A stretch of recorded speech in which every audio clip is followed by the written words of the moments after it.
सीमा गुलाम हैदर जो पाकिस्तान की रहने वाली है कि किसी आरएसएस की बेटी और भतीजी है। हमको तो संदेह है कि आरएसएस या भाजपा के किसी नेता की वह बहन, बेटी और भतीजी सीमा हैदर या तो कहीं न कहीं जो है कि छिप गई होगी या उसको छिपा। तो यह मोदी की जांच एजेंसी कहाँ गई थी? गृह मंत्रालय का जांच दस्ता कहाँ गया था? रा कहाँ गया? एनआईए कहाँ गया? इनकी गुप्तचर एजेंसी कैसे गई? और किन अधिकारियों ने जो है सीमा गुलाम हैदर को जो है नेपाल से के रास्ते भारत में प्रवेश? लड़कों को लेकर के भारत में आ जाती है, पाकिस्तान की वह किसी की ब्याहिता आ जाती है और यह जहां इसकी जो है गंभीरता से जांच होनी चाहिए। अरे उसी तरह से जैसे ये आ गई और कोई आतंकवादी दस्ता आ जाएगा तब क्या करोगे? कोई देशद्रोही आ जाएगा। भारतीय जनता पार्टी के जो नेता अपने को हिंदुत्व की बात करते हैं, वो बेईमानों की बहन, बेटियां और भतीजियां मुसलमानों के घर ब्याही गई हैं। मुसलमानों की हैदर का मामला आ गया जो कहते हैं कि पाकिस्तान से गई सऊदी अरबिया से आई नेपाल से वो जो है, बताइए उसके पास जो है कोई उचित दस्तावेज, प्रामाणिक दस्तावेज नहीं है और बिना दस्तावेज के वह नेपाल से भारत में सीमा गुलाम हैदर को जो है आगे करके जो देश की मूलभूत समस्याएं हैं, भारतीय जनता पार्टी मोदी की सरकार ने असल मुद्दों से जनता का ध्यान हटाने, भटकाने, ओबीसी की जातिवार जनगणना और समानुपातिक आरक्षण कोटा के मुद्दे को और यूसीसी पर जो स्वस्थ सनी देओल फिल्म में, अपनी गदर फिल्म में सकीना को लेकर के आते हैं, इसी तरह से सचिन जो है पाकिस्तान से सीमा को लेकर के आ गए हैं और राष्ट्रीय भुजाई घोषित कर दिया। अरे भाई, इमरान खान, रीना राय को लेकर 4 बच्चों के साथ भारत की सीमाओं को पार करते हुए उत्तर प्रदेश के ग्रेटर नोएडा के रबूपुरा गांव पहुंच चुकी है अपने प्रेमी सचिन के साथ। लगातार बताया जा रहा है कि वो पहले नेपाल पहुंची, नेपाल में उसने सचिन के साथ, अपने प्रेमी सचिन के साथ शादी रचाई और उसके बाद अब वो ग्रेटर नोएडा में है। लगातार तमाम सवाल उठ रहे हैं। यह सीमा गुलाम हैदर को बधाइयां पेश की जा रही हैं। पूरा देश जो है सीमा गुलाम हैदर को कोई भाभी कह रहा है तो कोई बहू बता रहा है। इसी पर बातचीत करने के लिए हमारे साथ खास मेहमान भारतीय ओबीसी महासभा के राष्ट्रीय प्रवक्ता चौधरी राम निषाद जी हैं। उनसे बातचीत करेंगे और जानने और समझने का प्रयास करेंगे कि ये दोनों प्रकरणों को किस तरह से देखते हैं। सबसे पहले चौधरी साहब, बहुत बहुत स्वागत है। धन्यवाद। चौधरी साहब, सवाल 2 हैं। एक तरफ एसडीएम ज्योति मौर्य का मामला है, जहां जो है उसको गालियां दे रहा है यही वो समाज जो लगातार जो है उसको चरित्रहीन और उल्टा कह रहा है। वहीं दूसरी तरफ सीमा गुलाम हैदर जो पाकिस्तान से अपने प्रेमी के प्यार में जो है आ जाती है और शादी कर लेती है। अब जो है वो समाज उसको बधाइयां भी दे रहा है। किस तरह से देखते हैं आप? देखिए, ये 2-3 प्रकरण जो आए हैं बहुत तेजी से गर्म हुए। एक जो है एसडीएम ज्योति मौर्य और उसके जो है कि मित्र जो है जो मनीष दुबे रहे, इस मुद्दे को बड़ा तेजी दिया गया और इस मुद्दे के पीछे ज्योति, सारा चैनल देखिए खोलिए तो केवल ज्योति मौर्य। तब तक आ गया सविता मौर्य का एक मामला, कानपुर की लड़की जो अर्जुन से जिसकी शादी हुई थी और वह जो है कि सीएचओ जब हो गई तो उसने अपने पति को कहा तू तो काले है, तुम्हारा स्टेटस मेरे साथ नहीं मेल खाता। ये जो मुद्दे उछाले गए, तिल का तार बनाया गया। देखिए, जो गुरु गोलवलकर ने 2 किताबें लिखा है, मैं चर्चा करता रहता हूँ, bunch of thoughts we are our nation who define. उसमें यह व्यवस्था दी गई है कि अगर कोई पिछड़े दलित वंचित का लड़का अगर आईएएस, आईपीएस, डॉक्टर, इंजीनियर बन जाए, पहले तो प्रयास करो कि वह पढ़ ही नहीं पाए और संघर्ष करके अगर वो आईएएस, डॉक्टर, इंजीनियर, प्रोफेसर बने तो उसको अपने लड़कियों को आगे करके जाल में फंसा के अपना दामाद बहनोई बना लो, रिश्तेदार बना लो, उनकी लड़कियों का मान मर्दन करो कि वो बढ़ ना पाए। अगर किसी तरह से वह आगे बढ़ जाती है तो उनको किसी तरह मिला करके अपनी जमात में मिलाने का प्रयास करो। और ज्योति मौर्य के साथ वही जो है बंच ऑफ थॉट्स की नीति को अपनाया गया। अब बड़ा बेशर्म है, वो बेहया है, वो बेहूदे हैं, बदतमीज कि ज्योति मौर्य पर जो है बड़ी तफरी लेते थे, बड़ा मजाकिया अंदाज में जो है कि इसको प्रचारित करते थे। आज सीमा गुलाम हैदर जो पाकिस्तान की रहने वाली है कि किसी आरएसएस की बेटी और भतीजी है। हमको तो संदेह है कि आरएसएस या भाजपा के किसी नेता की वह बहन, बेटी और भतीजी ही है। अब सीमा गुलाम हैदर का मामला आ गया जो कहते हैं कि पाकिस्तान से गई सऊदी अरबिया से आई नेपाल से वो जो है, बताइए उसके पास जो है कोई उचित दस्तावेज, प्रामाणिक दस्तावेज नहीं है और बिना दस्तावेज के वह नेपाल से भारत में कैसे चली आई? अरे भाई, उसके लिए तो दस्तावेज होना चाहिए था। तो मैं जानना चाहता हूँ, भारतीय जनता पार्टी बड़े जो है सख्ती की बात करती है, कानून व्यवस्था की बात करती है, जांच एजेंसियों की बात करती है, तो यह मोदी की जांच एजेंसी कहाँ गई थी? गृह मंत्रालय मंत्रालय का जांच दस्ता कहाँ गया था, रा कहाँ गया, NIA कहाँ गया, इनकी गुप्तचर एजेंसी कैसे गई, और किन अधिकारियों ने जो है सीमा गुलाम हैदर को जो है नेपाल से के रास्ते भारत में प्रवेश कराया। और आज इस मुद्दे को मीडिया, सारे मीडिया में आज गरीबी है, बदहाली है, बेकारी है, बेरोजगारी है, महंगाई के मुद्दों को नजरअंदाज करके जो OBC के जातिवाद जनगणना के समानुपातिक आरक्षण कोटा की बातें हो रही थी, UCC पर चर्चा और परिचर्चा की बात तेज होने वाली थी। इन सारे संवेदनशील मुद्दे जो जनता से जुड़े हुए, जनता के हितों से जुड़े हुए मुद्दे थे, उन मुद्दों को दबाने के लिए सीमा गुलाम हैदर के मामले को सारी मीडिया घरानों के द्वारा जो है इतना तुल दिया जा रहा। और मैं बता दूं, वो सीमा हैदर या तो कहीं न कहीं जो है कि छिप गई होगी या उसको छिपा दिया गया होगा, क्योंकि ये भारतीय जनता पार्टी का एजेंडा है जो यह इसको इतना ट्रोल किया जा रहा है। आप बड़ा आरोप लगा रहे हैं कि जो है तमाम मुद्दों को दबाने के लिए भारतीय जनता पार्टी के द्वारा ये सोची समझी रणनीति का एक हिस्सा है सीमा गुलाम हैदर को भारत में लाना या जो प्रेमी सचिन के साथ शादी करवाना। एक बड़ा आरोप है कि चाहे UCC का मुद्दा हो या महंगाई से ध्यान भटकाने के लिए इस तरह का काम किया गया है। अच्छा ये बताइए आप, आखिर में इनकी जांच एजेंसी कहाँ गई? आज वो 4 लड़कों को लेकर के भारत में आ जाती है, पाकिस्तान की वह किसी की ब्याहिता आ जाती है, और यह जहाँ इसकी जो है गंभीरता से जांच होनी चाहिए, अरे उसी तरह से जैसे ये आ गई और कोई आतंकवादी दस्ता आ जाएगा तब क्या करोगे, कोई देशद्रोही आ जाएगा तब क्या करोगे? तो यह भारतीय जनता पार्टी जो है असल मुद्दों से जनता का ध्यान हटाने के लिए इन बेईमानों ने जो है कि एक पटकथा को की रचना किया है सीमा गुलाम हैदर के लिए। कहते हैं 5 तक पास है। अरे भाई वो 5 तक पास है, और बातों से वो लगता है क्या कि आपको 5 पास हो है? वह फर्राटेदार अंग्रेजी में हिंदी इतनी शुद्ध बोल रही है, वह कुल मिलाकर के भाई मैं तो दावे के साथ कहता हूं कि वह किसी न किसी एक साजिश के तहत वह भारतीय जनता पार्टी RSS की किसी की बहन बेटी भतीजी है। यह दावा सच होता। ये भारतीय जनता पार्टी वाली 2019 का चुनाव जब हार रहे थे बेईमान, तो पुलवामा में RDX कहां से आ गया, केकरे बहनियौरे ननियौरे से आ गया। कहां गई इनकी राय एजेंसी, कहां गई इनकी जांच एजेंसी, कहां गया इनका NIA, कहां गया इनका CBI, कहां गया था? वो RDX पुलवामा में आया और 46 हमारे जो अधिकारी मारे गए, एक मिश्रा देवरिया का छोड़ दिया जाए तो 45 OBC 80 के, जिसमें 21 यादव थे।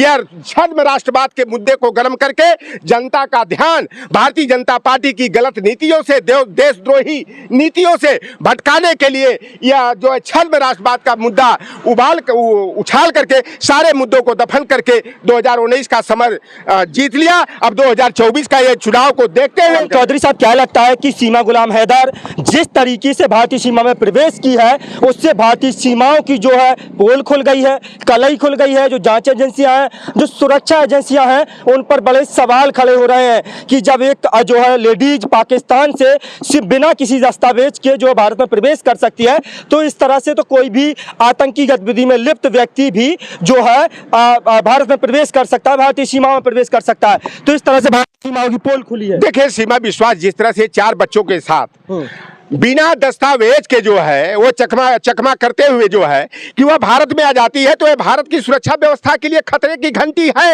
यह देश असुरक्षित है। यह देश जो है देश के दुश्मनों और देश को असुरक्षा के ओर ले जाने वाले नेताओं के हाथ में यह देश चल रहा है। और देखिए किस पर अब सीमा गुलाम हैदर का अगर जांच पड़ताल भी कराया जाए तो किससे कराया जाए, क्योंकि भाई इनकी रा फेल हो गई, CBI फेल हो गई, इनकी NIA फेल हो गई, इनकी गुप्तचर जारी एजेंसी फेल हो गई। तो यह कुल मिला करके भारतीय जनता पार्टी ने 2024 के चुनाव में जो डैमेज कंट्रोल, जो ये भारतीय जनता पार्टी की पोल पट्टी खुल रही थी, राहुल गांधी जो है पप्पू से जननायक बन करके पूरे देश के दिल और दिमाग में जगह बना लिए हैं। यह राहुल गांधी जी की छवि से घबरा करके भारतीय जनता पार्टी ने उनके तरफ से ध्यान हटाने के लिए यह सीमा गुलाम हैदर का मुद्दा को तुल दे दिया है। उन लोगों को क्या कहेंगे जो लगातार जो है सीमा गुलाम हैदर को कोई अपनी बहू, कोई अपनी भाभी और उसको राष्ट्रीय भौजाई तक घोषित कर दिया गया है। कहा है कि सीमा गुलाम हैदर जो राष्ट्रीय भौजाई है, जिस तरह से सनी देओल फिल्म में, अपनी गदर फिल्म में सकीना को लेकर के आते हैं, इसी तरह से सचिन जो है पाकिस्तान से सीमा को लेकर के आ गए हैं और राष्ट्रीय भौजाई घोषित कर दिया। अरे भाई इमरान खान रीना राय को लेकर चले गए, सानिया मिर्जा को लेकर के वहां का एक क्रिकेटर था शोएब मलिक लेकर के चला गया। तो भाई तो भारत वालों जो वो कर रहे हैं कि यह तो राष्ट्रीय भौजाई है, अब भौजाई कर रहे हैं है बहू कह रहे हैं, तो तुम्हारी तो बिटिया भतीजी को ले जाके पहले से ही ले जा करके वहां बहू बना लिए है, अपनी घरवाली बना लिए है। और एक दो नहीं, सैकड़ों मामले मिलेंगे कि आरएसएस और भारतीय जनता पार्टी के जो नेता अपने को हिंदू हिंदू हिंदू हिंदुत्व की बात करते हैं, वो बेईमानों की बहन बेटियां और भतीजियां मुसलमानों के घर ब्याही गई हैं, मुसलमानों की बहुएं हैं। अब मुख्तार अब्बास नकवी किसका दामाद है, किसका बहन हुई है भाई? अरे वो जो शर्मा हुसैन है, अरे अनु शर्मा किसकी बहन बेटी है? बताओ, सुब्रमण्यम स्वामी की बिटिया किसकी पत्नी है? रामलाल अग्रवाल की भतीजी जो कि भाजपा के राष्ट्रीय संगठन महामंत्री थे, यही पर ताज होटल में जो है केशव प्रसाद मौर्य हो, चाहे ब्रिजेश पाठक हो, योगी आदित्यनाथ लड्डू खाने गए थे। मोहम्मद करीम को दामाद बनाए जाने पर, जीजा बनाए जाने पर मिठाई खाने गए थे। अरे आमिर खान हो, चाहे सुहेल खान हो, चाहे अरबाज खान हो, चाहे नसरुद्दीन शाह हो, अरे सारे के सारे, चाहे वो अजहरुद्दीन हो, ये इनको तो भैया ये उन्हीं के घर के किसी लोहार को आ कुर्मी काछी की बहन बेटियां चमारपासी धरकार की नहीं है।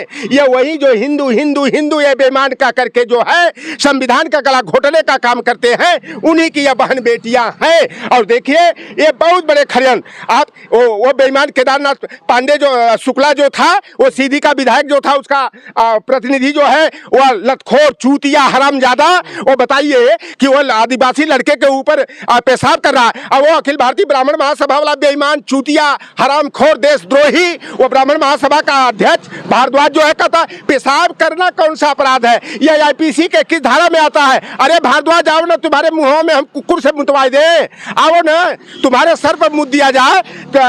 अगर ये कोई अपराध नहीं है तो वो चित्रा त्रिपाठी जो है ना, वो चित्रा त्रिपाठी को मिर्ची लग गई है, अरे ओकरे पेट में दर्द उभर गया, कहती है कि अरे भैया जब वो गिरफ्तार हो गया तो परिवार को काहे को परेशान किया जा रहा है, काहे को घर पर बुलडोजर चला? अरे बुलडोजर ये दिखावे का चला है, केवल बुलडोजर उसके घर पर नहीं चला है, जहाँ गाय भैंस बांधी जाती है ना, वो झोपड़े पर चला, टीन वाले सेट पर चला है, और खेत में पेड़ पर चला है।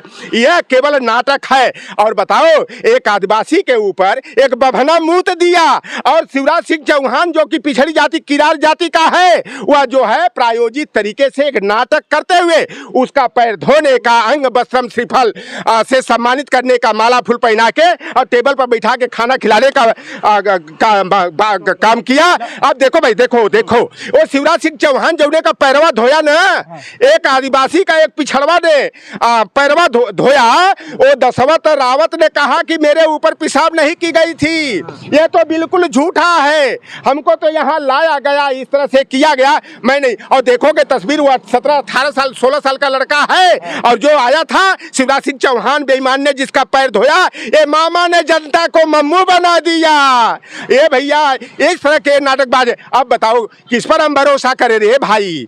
अरे राष्ट्रपति द्रौपदी मुर्मू, जिनसे लोकसभा का उद्घाटन तक नहीं बेईमानों ने कराया, नाटकबाजी किया, मैंने आदिवासी को, मैंने दलित को देश का राष्ट्रपति बना दिया, इतना बड़ा समाज। अरे भाई, द्रौपदी मुर्मू के दत्तक पुत्र की पत्नी अपने बच्चे के साथ जा रही थी एक बर्थडे पार्टी में, भाजपा का एक नेता सूरज पेंगरा साला उठा ले गया उसको, और जंगल में ले जा करके नंगा करके उसकी आबरू को लूटने का काम किया। ये भारतीय जनता पार्टी, भाजपा का नाम जो है ना, ये बलात्कारी पार्टी का देना चाहिए, बेशर्म भारतीय बेशर्म पार्टी का देना चाहिए, भारतीय बेहया पार्टी का देना चाहिए। यह भारतीय जनता पार्टी का असली नाम है। सीमा गुलाम हैदर कह रही है मैं मर जाऊंगी लेकिन वापस पाकिस्तान नहीं जाऊंगी। उनके जो पति हैं लगातार जो है भारत सरकार से गुहार लगा रहे हैं कि उनकी पत्नी और उनके बच्चों को वापस कर दिया जाए, लेकिन सीमा गुलाम हैदर वापस जाने के लिए राजी नहीं है। बावजूद इसके सचिन लगातार कह रहे हैं कि जब तक मैं जिंदा हूं मैं जो सीमा को वापस नहीं जाने दूंगा। देखो भैया, अब बताओ वो कितना अच्छा गुलाम हैदर, इतना अच्छा देखने में बेचारा लड़का है, जो बताओ अपने घर परिवार के लिए वो जाके विदेश में नौकरी कर रहा, घर बनाया, मकान बनाया। अरे ये जो एक कहानी क्या है, पटकथा क्या है कि गुलाम प्यारी, देखो कि घर मकान और गहना गुड़िया बेच करके ये बताओ, ये टपोरी, ये सचिन जो है बिल्कुल टपोरी लग रहा है, जैसे कि वो कूड़ा मारने वाला सड़क पर जो है ना, वो जो सफाई कर्मी टाइप होता है, उसके पति के पैरों की जूती भी नहीं है ये सचिन। तीन। ये तो भारतीय जनता पार्टी ने सीमा के लिए प्यार नहीं करता था। अरे भाई एक पटकथा बनाया तो 4 बच्चे किससे पैदा कर ली? कुत्ते से कहा, वो कुत्ते से पैदा कर ली 4 गो बटवा।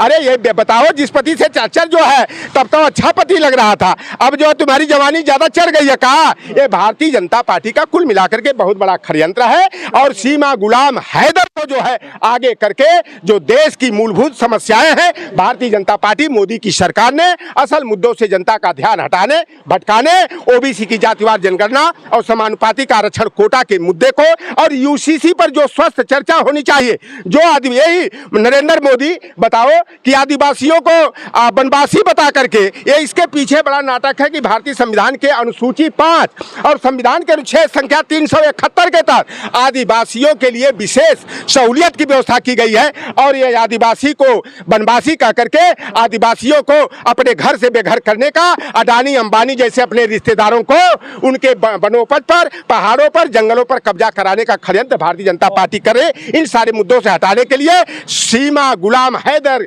की पटकथा को भारतीय जनता पार्टी आरएसएस ने बड़ी सफाई से पेश करके गोदी मीडिया के माध्यम से उसको उछालने का षड्यंत्र किया जा रहा है। और जनता इसका जवाब 2024 के चुनाव में भीगे जूते से लतिया पीट करके देगी। बहुत बहुत शुक्रिया, बहुत बहुत शुक्रिया। तो ये थे हमारे साथ ओबीसी महासभा के राष्ट्रीय प्रवक्ता चौधरी लोटन राम निषाद जी, जिनका साफ तौर पर कहना है कि भारतीय जनता पार्टी 2024 के लोकसभा चुनाव के लिए पिच तैयार कर रही है और कहीं ना कहीं जनहित से जुड़े, जन सरोकार से जुड़े तमाम मुद्दों से ध्यान भटकाने के लिए सीमा गुलाम हैदर को लाया गया है। उनका बड़ा आरोप है कि सीमा गुलाम हैदर ने कहीं ना कहीं भारत की सभी सीमाओं की और जांच एजेंसियों की पोल खोल कर के रख दी है। और उनका साफ तौर पर दावा यह भी है कि सीमा गुलाम हैदर भारतीय जनता पार्टी के किसी न किसी नेता की रिश्तेदार हो सकती है। हालांकि जब से सीमा गुलाम हैदर देश में आई हैं, हालांकि आप लोगों की क्या राय है कमेंट सेक्शन में अपनी राय देना ना भूलें।